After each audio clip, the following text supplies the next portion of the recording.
Kiss, kiss. Are we ready? Let's go. Hello, I'm Dave and this is Logan, out once again for a walk in the countryside. Thanks for joining us. Now, today we're at the pretty village of Bentworth in Hampshire. It's about 3 miles west of Alton, and we're going to be doing a roughly 4.5 mile circular route from the village. A pleasant rural ramble across farmland and through woodland via field paths and old droving tracks in a very unspoilt part of East Hampshire. And no doubt we'll be seeing a few interesting things along the way. Now, I'm filming at the end of May. The sun is about, a bit of cloud, a little bit of wind, but it should be perfect conditions for walking, so do come along with us. Well, we'll start off the walk with a little wander through the village, and what better place to start than the church, which is just behind me here. It's the Church of St Mary's, and parts date to the 11th century, although there is evidence to suggest that a Saxon church was here before and was rebuilt. The present building has got a nave, chancel, north and south aisles, south porch and a north vestry. The nave is the oldest part of the building, dates from 1175. The chancel and nave roof were built around 1260, as well as the lower part of the tower. And there was a major fire here which caused a lot of damage in 1608, and there was a major restoration in 1849 and then again in 1891.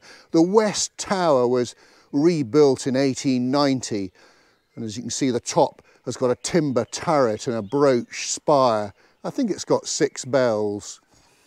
Let's have a look inside. Okay. Oh.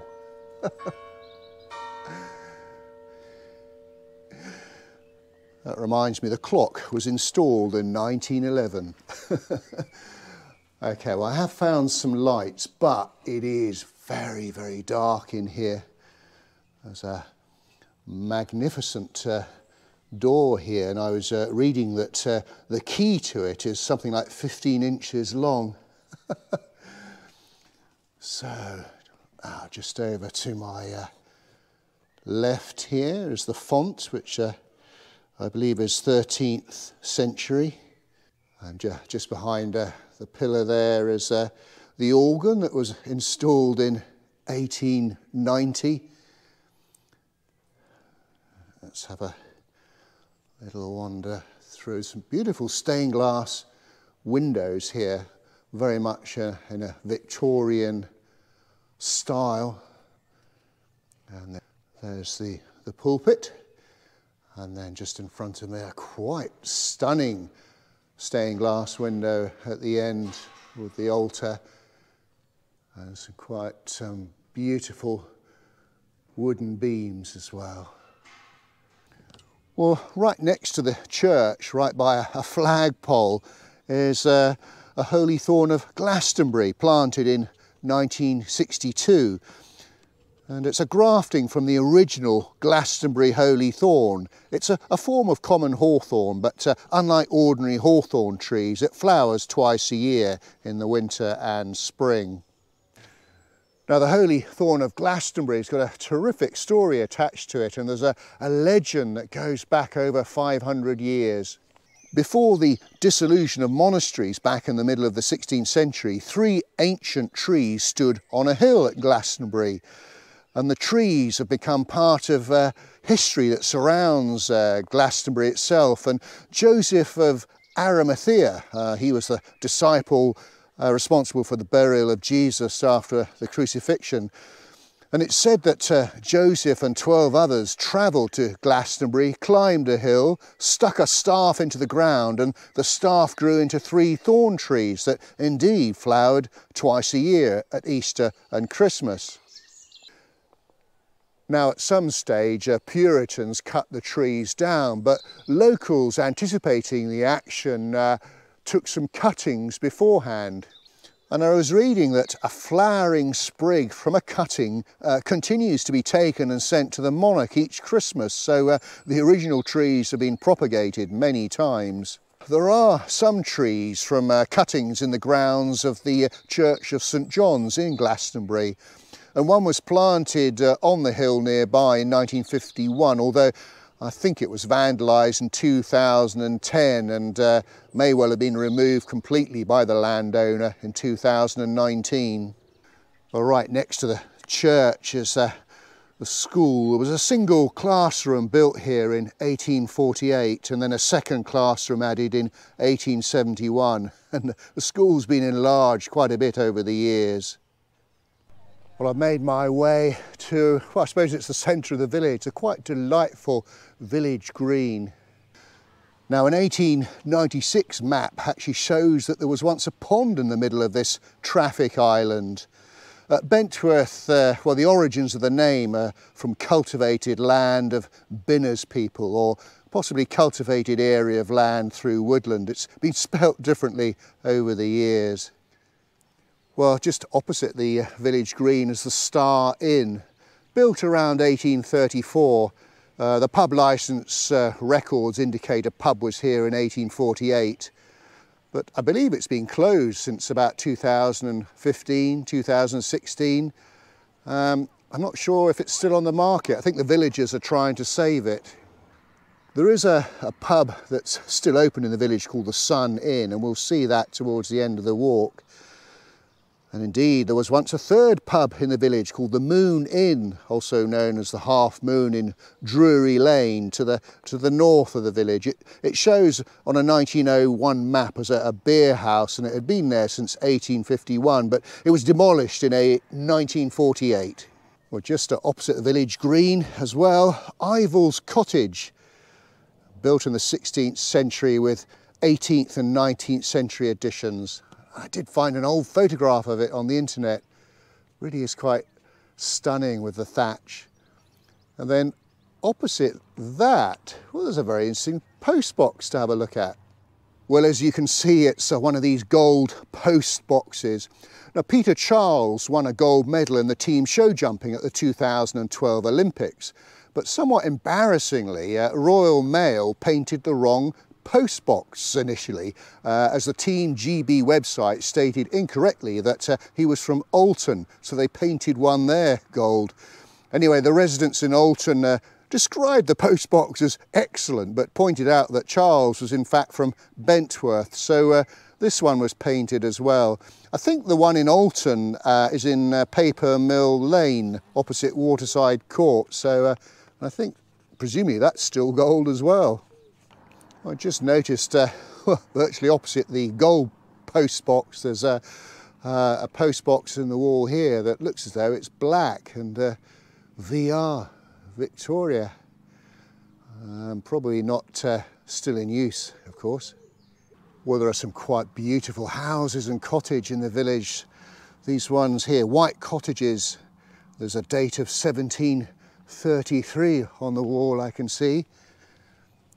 And then just on my left here, I appreciate the sun, danger it might go into the lens, but it's a lovely, very old building here. I think this is called Hall Place, but I was reading originally it was the Bentworth Hall or Bentworth Manor House, and parts date to the early 14th century, possibly the 1320s, I think. Additions made in the 17th and 19th century. The newer Bentworth Hall was built in 1832, about half a mile to the south of the village. We might see that later on, I'm not too sure. And then just continuing to wander westwards, there's a little pond here. I say little, I believe it's quite deep. Hall Place Farm Pond. You know, fresh water was always a problem around these parts. There are no nearby rivers, and so really until the 20th century houses had to rely on wells or cisterns that collected rain off the roofs. There were some wells in valleys either side of the village, but others were near the big houses. But apparently, as I said, this pond here, and it does appear on some very old maps, is incredibly deep. Well, I hope you enjoyed that little wander around the village. albeit it's quite brief. So we're now going to head northwards out into the countryside to start our walk properly.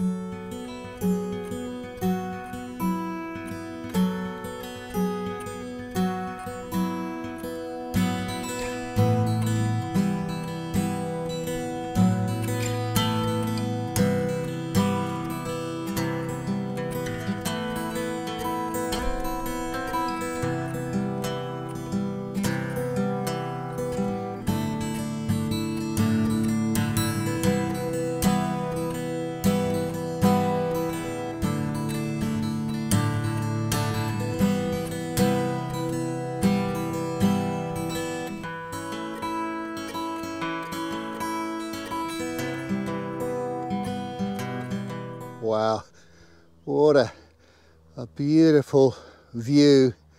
Crops are really beginning to come on now. Still very lush and green, of course, but quite tall. I have spotted a few deer out there.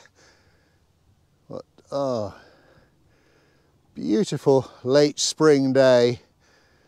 I'm just panning around, see where we've come from. Basically crossed a field coming from Bentworth.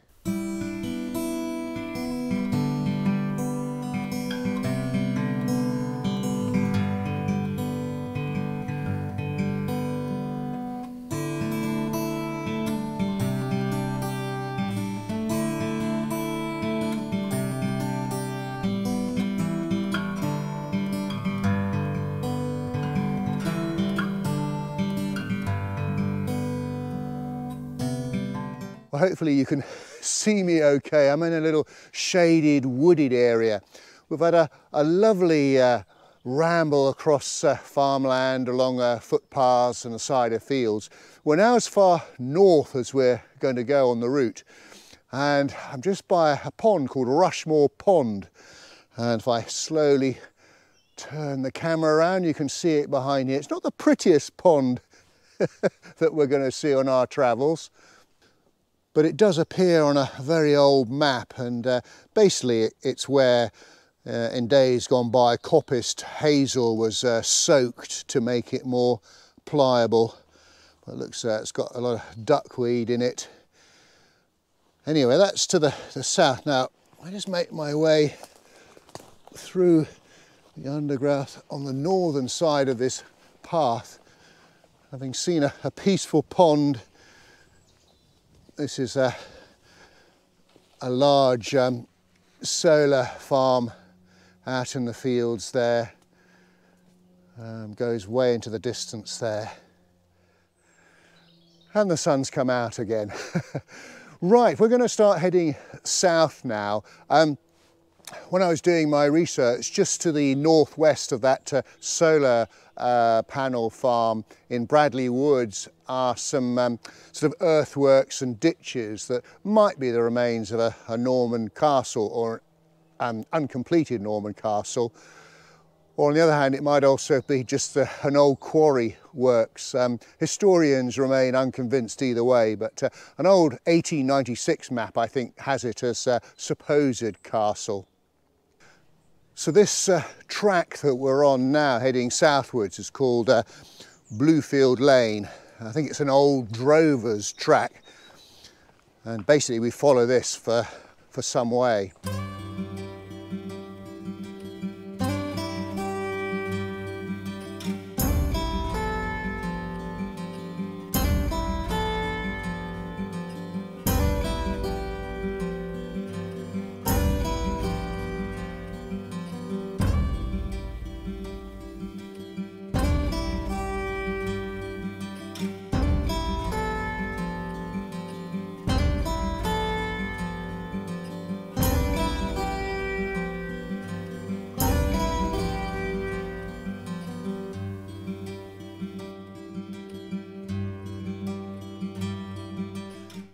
Well, just a quick update on the route. We're continuing to head south. We crossed a little country road and then back onto this old droving road.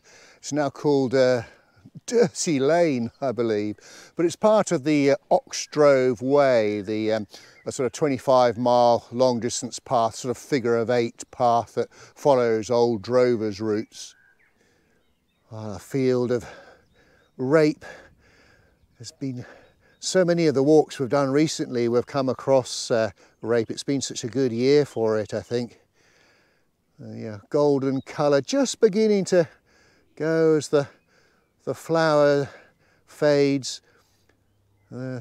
Summer really is beginning to kick on now. Well, a little update for folk that might be doing this walk after watching the video. This is an important point because we've been coming down the Oxdrove way. You need to look out for a little footpath sign just here on my left. It's not obvious.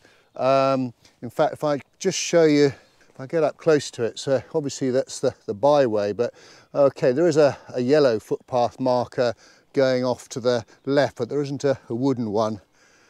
So we're now going to start heading eastwards, and this will eventually take us back to Bentworth.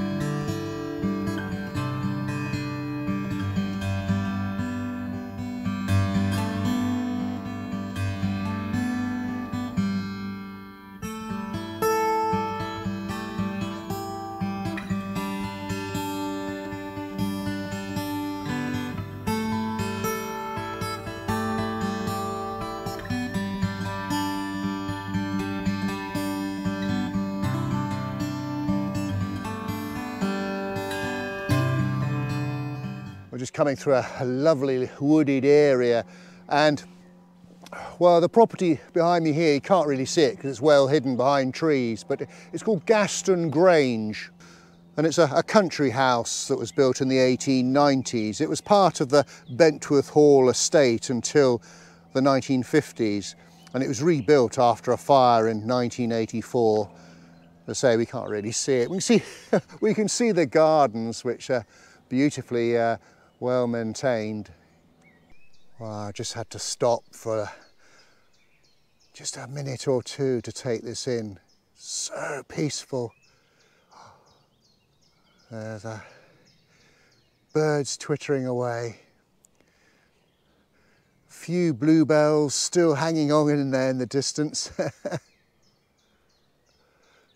There's some rape in the field beyond the trees.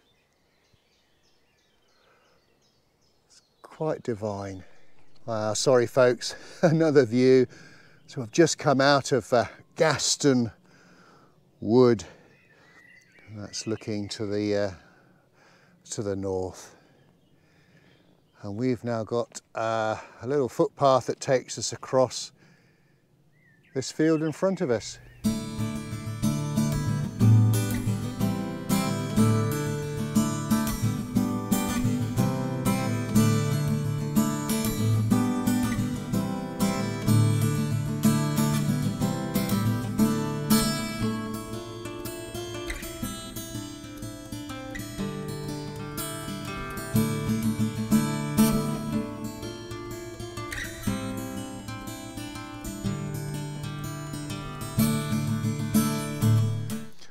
What a quite picturesque cricket ground. And this is the home of the Vagabonds Cricket Club, which apparently was established in 1980 in Alton and then moved to Cheriton with 1 game a year here at Bentworth. And then Bentworth became their permanent home ground in the 1990s. And the team wear red and pink blazers, and they've got some brilliant rules I was reading on their website. For example, point 5 states that, and I quote, that fixtures be arranged where possible against known social sides and preferably against weaker opposition so that we all enjoy good averages. Now, I believe Bentworth Cricket Club also play here. Oh, what a sweet little cricket pavilion with a thatched roof. Splendid.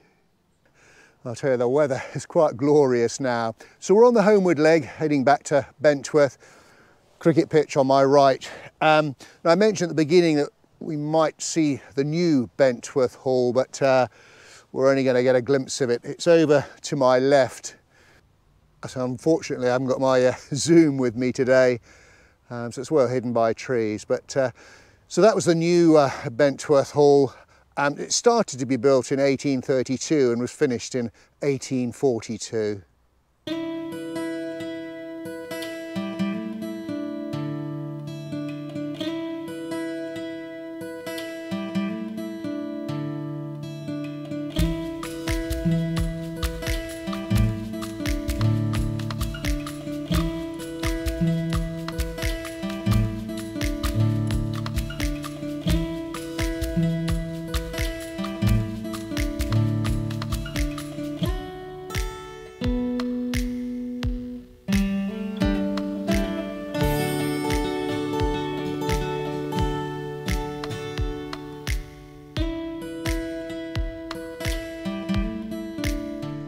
And this is our final destination, the Sunn Inn.